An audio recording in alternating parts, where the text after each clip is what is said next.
Vamos a hablar del judaísmo mesiánico en la segunda mitad del siglo XX. La presencia de los grupos mesiánicos en el ambiente protestante evangélico fue generalmente discreta. Su verdadero auge empezó a partir de la década de los 60 y especialmente en los 70 bajo el liderazgo de Martin Chernoff. Fue en esta etapa que empezaron a implementar sus estrategias más agresivas a la búsqueda de adeptos, y el éxito que tuvieron marcó toda una tendencia que pronto empezó a impactar en los medios evangélicos y protestantes, principalmente en los Estados Unidos. Poco a poco las alabanzas davídicas empezaron a escucharse en todo tipo de iglesias. Inició una moda judaizante que nuevamente provocó reacciones encontradas en los medios cristianos. Es curioso, en 1925 el primer movimiento judeo-mesiánico se había separado de las alianzas hebreo-cristianas buscando su autonomía espiritual, con el objetivo de recuperar plenamente su judaísmo. Sin embargo, medio siglo más tarde, la moda que impuso entre las iglesias protestantes y evangélicas evidenció que tal autonomía nunca existió.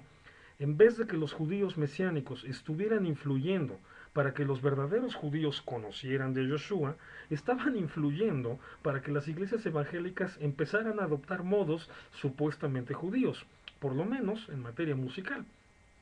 ¿Qué motivó al movimiento mesiánico a adoptar una política proselitista más agresiva? Es simple. A diferencia de los siglos XVIII y XIX, fue muy claro que en el siglo XX los judíos dejaron de acercarse a cualquier forma de cristianismo, incluyendo el llamado judaísmo mesiánico. Y para explicar este giro debemos tomar en cuenta dos factores principales. El primero fue que, con la Segunda Guerra Mundial y el Holocausto, quedó claro que el antisemitismo europeo siempre iba a tener más arraigo en la cultura cristiana que el deseo de recibir como hermanos a los judíos que creyeran en Yeshua.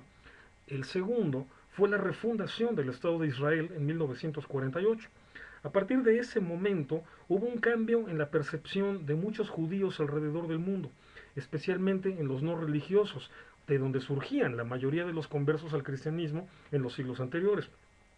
Poco a poco se desarrolló la idea clara de que el judío no necesitaba cambiar su identidad para sobrevivir. Por el contrario, conforme el Estado de Israel fue imponiendo su voluntad de existir, las posturas judías se redefinieron en función de esa nueva realidad política, pero independientemente de que se asumieran a favor o en contra de Israel y el sionismo, la idea de la necesidad de convertirse al cristianismo prácticamente desapareció. Acostumbrados a que en otras épocas los judíos conversos llegaban por sí mismos, los mesiánicos tuvieron que empezar a desarrollar políticas misioneras más activas, toda vez que los judíos perdieron el interés en Joshua. Ahora había que ir a buscarlos. Sin embargo, y en contra de sus objetivos iniciales, sucedió un fenómeno no previsto. Las congregaciones mesiánicas empezaron a llenarse de cristianos, no de judíos, y como efecto colateral el anglo-israelismo empezó a tener cada vez mayor presencia entre los supuestos judíos que creen en el Mesías Yoshua. El movimiento mesiánico pronto encontró una forma de acomodarse a esta realidad, aceptando las ideas generales de las doctrinas de Edward Hine, el que propuso que Inglaterra era la tribu de Efraín y Estados Unidos la de Manasés. Empezaron a identificar al judaísmo mesiánico como la casa de Judá y al cristianismo como la casa de Efraín. De ese modo se propuso un amable modo en el que gentiles y judíos podían convivir dentro de los templos cristianos o las sinagogas mesiánicas sin que nadie tuviera que renunciar a su identidad. Pero la situación no tardó en desequilibrarse. Debido a la abrumadora mayoría de feligreses educados como cristianos y a la nula educación realmente judía de los que se consideraban parte de la casa de Judá, las congregaciones mesiánicas terminaron por desarrollar un perfil idéntico al de las iglesias evangélicas.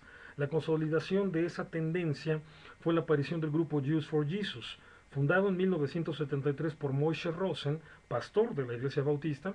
Pronto se hicieron célebres por realizar su labor misionera literalmente con un disfraz de estilo jasídico. Pese a que intentaban convencer a los verdaderos judíos de que podían ser judíos, pero creen en Yeshua, sus enseñanzas dicen claramente que los judíos que se convierten deben integrarse a una iglesia cristiana. Por eso, para nadie es un secreto que Jews for Jesus es un movimiento netamente evangélico. De hecho, pertenece a la World Evangelical Alliance y a la World Evangelical Fellowship. En cambio, buscando rescatar su autonomía, los mesiánicos tuvieron que reorganizarse y empezar una difícil y muchas veces desatinada reflexión sobre su verdadera identidad.